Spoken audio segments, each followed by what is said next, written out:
നമ്മളിവിടെ പഠിക്കാൻ പോകുന്നത് +1 നമ്മൾ പഠിക്കാനല്ല സത്യം പറഞ്ഞാൽ പോകുന്നത്, പറയാൻ പോകുന്നത് +1 നമ്മൾ പഠിക്കാൻ പോകുന്ന ചാപ്റ്ററുകൾ ഏതൊക്കെയാണ്, അതിൻ്റെ അകത്ത് എന്തൊക്കെ കാര്യങ്ങൾ വരും എന്ന് മാത്രമാണ്. അപ്പോൾ ഇത് കേൾക്കുമ്പോൾ നിങ്ങൾക്ക് ചിലപ്പോൾ ബോറടിക്കും. കാര്യം കുറേ ചാപ്റ്ററുകൾ നിങ്ങൾ ആദ്യമായിട്ട് കേൾക്കുന്ന കുറേ കാര്യങ്ങളാണ്. പക്ഷേ അതെല്ലാം ഒന്ന് ഓടിച്ച് പറയുവാണ്. നമുക്ക് മൊത്തം 14 ചാപ്റ്ററുകളുണ്ട്. ആ 14 ചാപ്റ്ററുകളുടെയും കാര്യങ്ങൾ പറയും. അപ്പോൾ നിങ്ങൾ ആദ്യമായിട്ട് കേൾക്കുന്നതുകൊണ്ട് ചില പേരുകൾ നിങ്ങൾ ആദ്യമായിട്ട് കേൾക്കുമായിരിക്കും, നിങ്ങൾക്ക് ബോറടിക്കാം. നിങ്ങൾക്ക് ഒട്ടും പറ്റുന്നില്ലെങ്കിൽ നിങ്ങൾ കട്ട് ചെയ്ത് പോയിക്കോളണം. ഇത് മൊത്തം ബുദ്ധിമുട്ടായിട്ട് കാണേണ്ട കാര്യമൊന്നുമില്ല. കാര്യം എന്താണെന്ന് വെച്ച് കഴിഞ്ഞാൽ ഇത് ചിലപ്പോൾ കണ്ടു കഴിയുമ്പോൾ നിങ്ങൾക്ക് തോന്നും ഇത് ഇത്രയും പഠിക്കാനുണ്ടോ, ഇത് ബുദ്ധിമുട്ടാണോ എന്നൊക്കെ തോന്നും. അങ്ങനെയൊന്നുമില്ല. ഈ പേരുകൾ മാത്രമായിരിക്കും ചിലപ്പോൾ നിങ്ങൾക്ക് ഒട്ടും പറ്റാതായിട്ട് തോന്നുന്നു. ഇതിൻ്റെ അകത്ത് പഠിക്കാനുള്ളത് വളരെ എളുപ്പമുള്ള കാര്യമാണ്. കേട്ടല്ലോ? അപ്പോൾ നമ്മൾ എന്താണ് പഠിക്കാൻ പോകുന്നതെന്ന് പറയാൻ പോവുകയാണ്. വെറുതെ കേട്ടിരുന്നാൽ മതി. അതിൻ്റെ അകത്ത് വരുന്ന കാര്യങ്ങൾ നിങ്ങൾ ശ്രദ്ധിച്ചില്ലെങ്കിലും കുഴപ്പമില്ല. വെറുതെ ആ ചാപ്റ്ററുകളുടെ പേരൊക്കെ ഒന്ന് കേട്ട് വെറുതെ ഇരിക്കും. കേട്ടല്ലോ? അപ്പോൾ നമ്മുടെ 10ാം ക്ലാസ്സൊക്കെ കഴിഞ്ഞ് നമ്മൾ റിസൾട്ടും വന്ന് അടുത്തത് പഠിക്കാൻ വേണ്ടി തയ്യാറായിട്ടിരിക്കുകയാണ് അല്ലേ? അപ്പോൾ അടുത്ത് നമ്മൾ +1 പഠിക്കാൻ പോവുകയാണ്. +1 വരുമ്പോൾ എല്ലാവർക്കും ഉള്ള സംശയമാണ്, +1 എങ്ങനെ പാടാണോ എളുപ്പമാണോ എന്നൊക്കെ എല്ലാവർക്കും ഉള്ള സംശയങ്ങളാണ്. അപ്പോൾ നമ്മൾ +1 മാത്സിൻ്റെ കുറച്ച് പ്രത്യേകതകളാണ് പറയാൻ പോകുന്നത്. എല്ലാവർക്കും ഒരു സംശയം തോന്നുന്നത് +1 മാത്സ് എങ്ങനെയാണ്, നിങ്ങൾക്ക് ബുദ്ധിമുട്ടായിരിക്കുമോ അല്ലെങ്കിൽ എളുപ്പമാണോ എന്നൊരാൾ എന്നോട് ഒന്ന് ചോദിച്ചാൽ നമുക്ക് അങ്ങനെ പെട്ടെന്ന് ഒറ്റയടിക്ക് പറയാൻ പറ്റില്ല. ഇത് പാടാണ്, ഇത് ബുദ്ധിമുട്ടാണ് എന്ന് നമുക്ക് അങ്ങനെ പറയാൻ പറ്റത്തില്ല. കാര്യം അത് ഓരോരുത്തരിലും വ്യത്യാസപ്പെട്ടുകൊണ്ടിരിക്കും. പക്ഷെ നമുക്കൊരു കാര്യം പറയാം, നിങ്ങൾ 10ലെ മാത്സ് പഠിച്ചതല്ലേ, 10ലെ മാത്സ് വെച്ച് കമ്പയർ ചെയ്ത് പഠിക്കുക. അതെങ്ങനെയാണെന്ന് വെച്ച് കഴിഞ്ഞാൽ നിങ്ങൾക്ക് 10ലെ മാത്സിൻ്റെ ടെക്സ്റ്റ് ബുക്ക് എന്തോരം ഉണ്ടായിരുന്നു? കുറച്ചല്ലേ ഉണ്ടായിരുന്നുള്ളൂ. +1 മാത്സിലെ ടെക്സ്റ്റ് ബുക്ക് ഇത് ഇത്രയുണ്ട്, ഇത് കണ്ടില്ല, കുറേ ഉണ്ട്. കേട്ടല്ലോ? അപ്പോൾ ഇത്രയും നമുക്ക് പഠിക്കണം. ഇത് പൊടിയൊക്കെ പറഞ്ഞുകൊണ്ട്. കേട്ടല്ലോ? അപ്പോൾ ഇത്രയും നമുക്ക് പഠിക്കാനുള്ളതാണ്.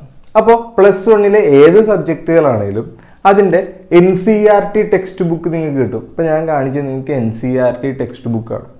കേട്ടല്ലോ? ഇനി അതല്ലാതെ ഇതിനെ ബേസ് ചെയ്തിട്ടുള്ള കുറേ ഗൈഡുകൾ നിങ്ങൾക്ക് കിട്ടും. അപ്പോൾ നിങ്ങൾ ഒരിക്കലും ഞാൻ ഗൈഡുകൾ നോക്കി പഠിക്കണമെന്ന് ഞാൻ പറയത്തില്ല. നിങ്ങൾ NCERT ഫോളോ ചെയ്ത് പഠിക്കുന്നത് തന്നെയായിരിക്കും നിങ്ങൾക്ക് എപ്പോഴും നല്ലത്. NCERT ടെക്സ്റ്റ് ബുക്ക് ഫോളോ ചെയ്ത് പഠിക്കുന്നതായിരിക്കും എപ്പോഴും നല്ലത്. കാര്യം ഇതിൻ്റെ അകത്തുനിന്ന് മാത്രമേ നിങ്ങൾക്ക് ചോദ്യം ചോദിക്കുകയുള്ളൂ. പുറത്തുനിന്ന് ഒരൊറ്റ ചോദ്യം ഉണ്ടാവത്തില്ല. നിങ്ങൾക്കൊരു ചോദ്യം ചോദിച്ചിട്ടുണ്ടെങ്കിൽ അത് ഈ ടെക്സ്റ്റ് ബുക്കിൻ്റെ അകത്ത് ഉണ്ടാവും, ഉറപ്പാണ്. ഇതിൻ്റെ അകത്തുനിന്ന് മാത്രമേ ചോദ്യം ഉണ്ടാവുള്ളൂ. കേട്ടല്ലോ? ഇനി ഇത് പാടാണോ ബുദ്ധിമുട്ടാണോ എന്ന് ചോദിച്ചു കഴിഞ്ഞാൽ നമ്മൾ 10ൽ കുറേ കാര്യം പഠിച്ചില്ലേ, അതിനേക്കാളും കൂടുതൽ കാര്യം ഇവിടെ പഠിക്കാനുണ്ട്. അത്രേ ഉള്ളൂ. അത് ബുദ്ധിമുട്ടുമല്ല പാടുമല്ല ഒന്നുമല്ല.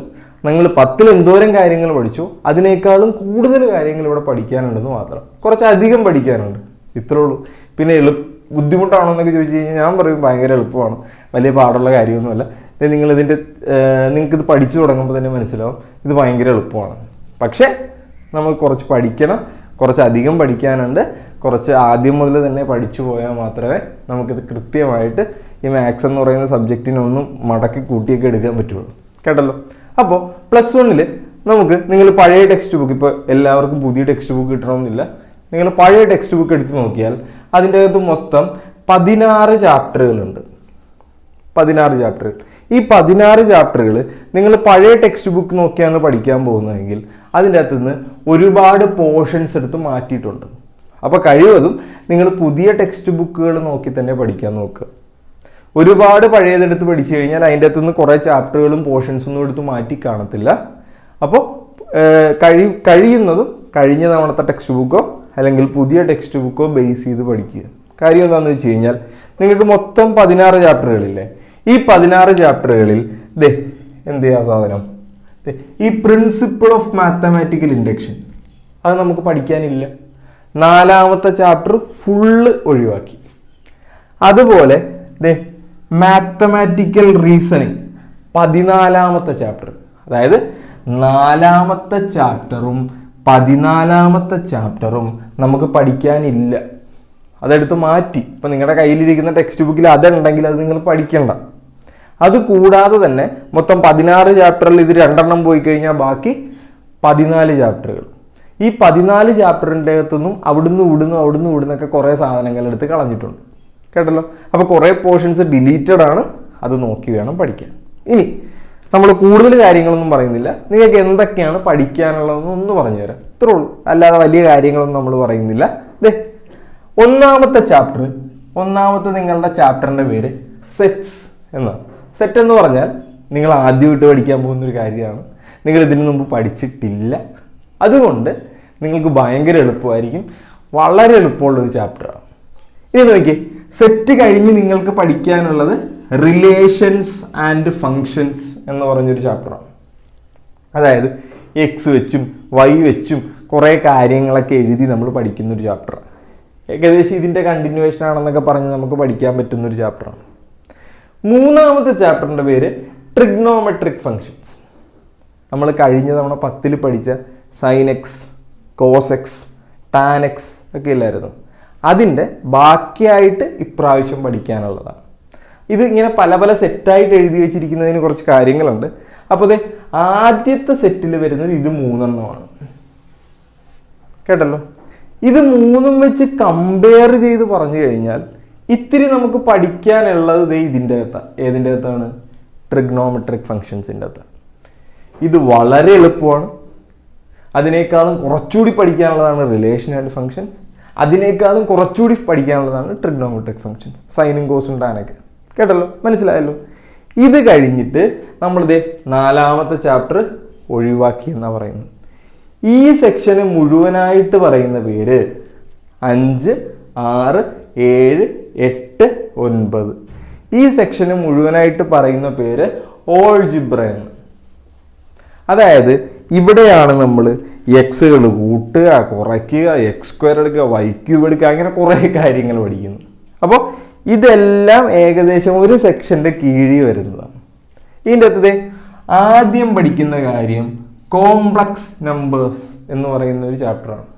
കോംപ്ലക്സ് നമ്പേഴ്സ് എന്ന് പറഞ്ഞാൽ നമ്മൾ നേരത്തെ പഠിച്ചിട്ടുണ്ട്, റൂട്ടിൻ്റെ അകത്ത് 4 വന്നാൽ നമ്മൾ 2 എന്ന് എഴുതും അല്ലേ, അല്ലെങ്കിൽ +2 അല്ലെങ്കിൽ -2 അല്ലേ. ഇനി റൂട്ടിൻ്റെ അകത്ത് -4 വന്നായിരുന്നെങ്കിൽ നമ്മൾ 10ൽ പറഞ്ഞു ഇതിന് ഉത്തരം ഇല്ല എന്ന് പറഞ്ഞു. പക്ഷെ നമ്മൾ ഇപ്രാവശ്യം മുതൽ പറയും അതിന് ഉത്തരമുണ്ട്. അതാണ് നമ്മൾ എവിടെ പഠിക്കുന്നത്? കോംപ്ലക്സ് നമ്പേഴ്സിൽ പഠിക്കുന്നത്. കേട്ടല്ലോ. അടുത്ത chapter linear inequalities. Linear inequality എന്ന് പറഞ്ഞാൽ ഒന്നുമില്ല, നിങ്ങൾ മറ്റേ കൊച്ചു ക്ലാസ്സിലൊക്കെ പഠിച്ചിട്ടില്ലേ, greater than, less than, greater than or equal to, less than or equal to, ഇതൊക്കെ വെച്ച് എഴുതുന്ന സാധനങ്ങളെയാണ് നമ്മൾ ഇനിക്വാലിറ്റീസ് എന്ന് പറയുന്നത്. അത് വെച്ച് പഠിക്കാനുള്ളതാണ് ലീനിയർ ഇനിക്വാലിറ്റീസ്. അടുത്തത് പെർമ്യൂട്ടേഷൻസ് ആൻഡ് കോമ്പിനേഷൻസ്.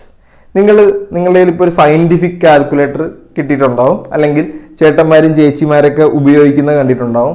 അതെടുത്ത് നോക്കിക്കഴിയുമ്പോൾ അതിൻ്റെ അത് ഇങ്ങനെ കുറേ സാധനങ്ങളൊക്കെ കാണും. NPR, NCR, ഫാക്ടോറിയൽ, ഇങ്ങനെ കുറച്ച് സാധനങ്ങളൊക്കെ കാണും. ഇതൊക്കെ നമ്മൾ പഠിക്കാൻ പോകുന്നത് ഈ ചാപ്റ്ററിൽ.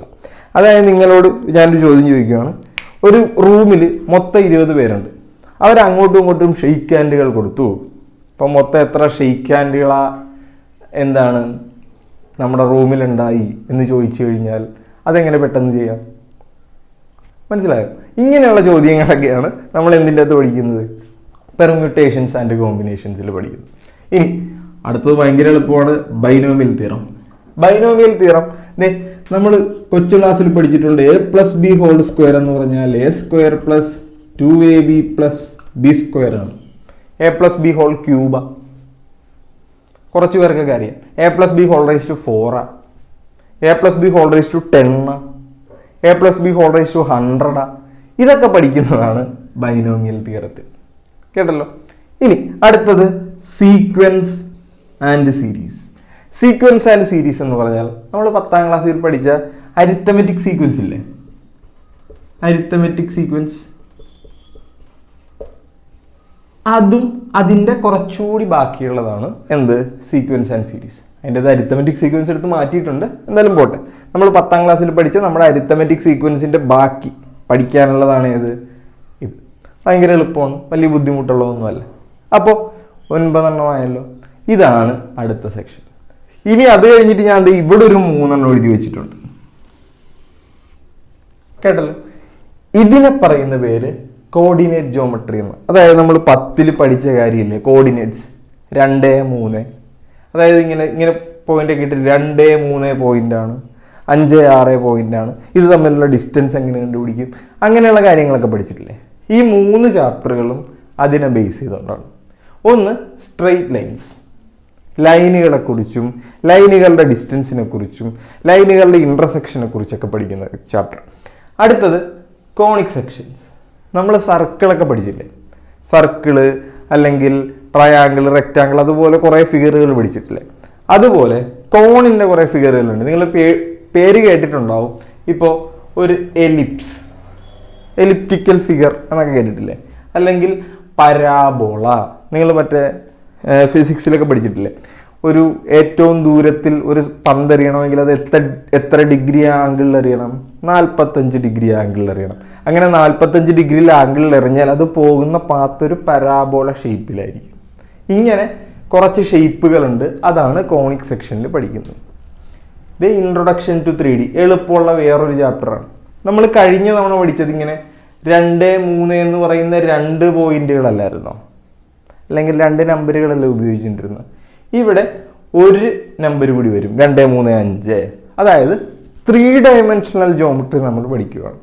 നമ്മൾ കഴിഞ്ഞ തവണ പഠിച്ചത് 2 ഡയമെൻഷണൽ ജോമെട്രിയാണ്. അതുകൊണ്ടാണ് എക്സ് ആക്സിസും വൈ ആക്സിസും മാത്രമേ അവിടെ ഉണ്ടായിരുന്നുള്ളൂ അല്ലേ. ഇവിടെ എക്സ് ഉണ്ടാവും, വൈ ഉണ്ടാവും, ഇസഡ് ഉണ്ടാവും. കേട്ടല്ലോ. അപ്പോൾ ഇതാണ് ഇൻട്രൊഡക്ഷൻ ടു 3D. അപ്പോൾ ഇതെല്ലാം കോർഡിനേറ്റ്സ് എന്ന് പറയുന്ന ഒരു സെഷൻ്റെ അകത്ത് വരുന്നതാണ്. കേട്ടല്ലോ. പിന്നെ ഇതേ ഒരുത്തനെ ഞാനൊരു ബോക്സിൽ വരച്ചിട്ടേക്കണ, വെറുതെ വരച്ചിട്ടേക്കണാണോ? അല്ല, ഇത് കാൽക്കുലസ് എന്ന് പറയുന്ന ഒരു സെഷനാണ്. അതിൻ്റെ പേരുകളൊന്നും നിങ്ങൾ ആലോചിക്കേണ്ട, ഈ പറയുന്ന പേരുകളൊന്നും നിങ്ങൾ പഠിച്ചു വെക്കണമെന്ന് ഒരു നിർബന്ധമില്ല. ഞാൻ നിങ്ങൾക്ക് വെറുതെ പറഞ്ഞു തരുന്നെന്ന് മാത്രം. ഇതിൻ്റെ അകത്തെ ഏറ്റവും ഇമ്പോർട്ടൻ്റ് ചാപ്റ്ററാണ് ലിമിറ്റ് ആൻഡ് ഡെറിവേറ്റീവ്സ്. ഇപ്പോൾ നിങ്ങളുടെ ചേട്ടന്മാരും ചേച്ചിമാരൊക്കെ പറഞ്ഞിട്ടുണ്ടാവും നിങ്ങളോട് ഇൻ്റഗ്രേഷൻ പഠിക്കാനുണ്ട്, ഡിഫറൻസിയേഷൻ പഠിക്കാനുണ്ടെന്നെങ്കിൽ. അതിൻ്റെ അകത്ത് നമ്മൾ ഡിഫറൻസിയേഷൻ പഠിക്കുന്ന ഇതിൻ്റെ അകത്തു നിന്നാണ്, ലിമിറ്റ് ആൻഡ് ഡെറിവേറ്റീവ്സ്. ഇത് ഇമ്പോർട്ടൻ്റ് എന്ന് പറയാൻ കാര്യം ഇതിൻ്റെ ബാക്കിയായിട്ടാണ് നമ്മൾ +2-ലെ ഒരു 5 ചാപ്റ്ററുകൾ പഠിക്കുന്നത്. അപ്പോൾ ഇത് വളരെ ഇമ്പോർട്ടൻ്റ് അല്ലേ. ഇത് പഠിച്ചില്ലേ നമുക്കത് മനസ്സിലാവുമോ? ഇല്ല. അപ്പോൾ ഇത് വളരെ ഇമ്പോർട്ടൻ്റ് ആണ്. ബുദ്ധിമുട്ടാണോ എന്ന് ചോദിച്ചു കഴിഞ്ഞാൽ ബുദ്ധിമുട്ടൊന്നും അല്ല, വളരെ എളുപ്പമാണ്. പക്ഷെ ഇത് പഠിക്കണം. ഇത് പഠിക്കാതെ വിട്ടുകളയുമ്പോഴാണ് അപ്പുറത്ത് ഭയങ്കര പാടായിട്ടൊക്കെ തോന്നുന്നത്. അപ്പോൾ ഇത് വളരെ ഇമ്പോർട്ടൻ്റ് ആണ്, ലിമിറ്റ് ആൻഡ് ഡെറിവേറ്റീവ്സ്. കേട്ടല്ലോ. ഇത് കഴിഞ്ഞിട്ട് പിന്നെ ഒരു 2-3 ചാപ്റ്റർ കൂടിയുണ്ട്. 14ാമത്തെ ചാപ്റ്റർ മാറ്റിയതാണ് സ്റ്റാറ്റിസ്റ്റിക്സ് 15. നമ്മൾ കഴിഞ്ഞ തവണ പഠിച്ച മീൻ, മീഡിയൻ, മോഡ്, അതിൻ്റെയൊക്കെ കുറച്ചുകൂടി പഠിക്കാനുള്ളത്. അടുത്തത് പ്രോബബിലിറ്റി. നമ്മൾ കഴിഞ്ഞ തവണ പഠിച്ച ബോൾ എടുക്കുന്ന പരിപാടിയൊക്കെ അതിൻ്റെ കുറച്ചുകൂടി പഠിക്കാനുള്ളത്. ഇത്രയുമാണ് നമുക്ക് +1-ൽ പഠിക്കാനുള്ളത്. എളുപ്പമല്ലേ? ഇങ്ങനെ എല്ലാം കൂടി പറഞ്ഞ് കുഴഞ്ഞു മറിച്ച് നിങ്ങൾക്ക് ഒരു എന്തായി തോന്നിയിട്ടുണ്ടാവും. പക്ഷെ ഒന്ന് വെറുതെ കേട്ടിട്ട് നോക്ക്. ഇത് അങ്ങനെ നിങ്ങൾ ബൈഹാർട്ട് ചെയ്യേണ്ട കാര്യങ്ങളൊന്നുമില്ല. വെറുതെ നിങ്ങൾ കേട്ടിരുന്നാൽ മതി. കേട്ടല്ലോ. അപ്പോൾ ഇത്രേ ഉള്ളൂ.